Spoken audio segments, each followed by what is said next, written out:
यांच्यात द्वेष भावना असते. मूर्खाणाम पंडिता द्वेष्या अधनानाम महाधना वारांगना कुलीनानाम सुभगानाम च दुर्भगाः. आचार्य चाणक्य इथे द्वेष करणाऱ्यांची चर्चा करताना म्हणतात की मूर्ख पंडिताचा, निर्धन श्रीमंताचा, वेश्या कुलवधूंचा आणि विधवा सौभाग्यवतींचा द्वेष करतात. अर्थात मूर्ख व्यक्ती विद्वानाला पाहून जळफळतो व विद्वान लोकांचा द्वेष करतो. याच प्रकारे निर्धन व्यक्ती सेठ सावकारांचा तिरस्कार करतात, त्यांची संपत्ती यांच्या डोळ्यात सलते.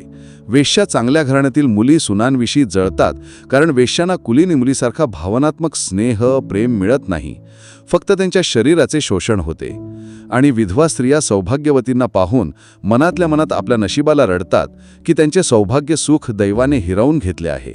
पतिविहीन असणे त्यांच्यासाठी अभिशाप आहे. हा व्हिडिओ आवडल्यास कृपया लाईक करा, शेअर करा. अशाच माहितीपूर्ण आणि प्रेरणादायी व्हिडिओसाठी आमच्या YouTube चॅनलला सबस्क्राईब करायला विसरू नका.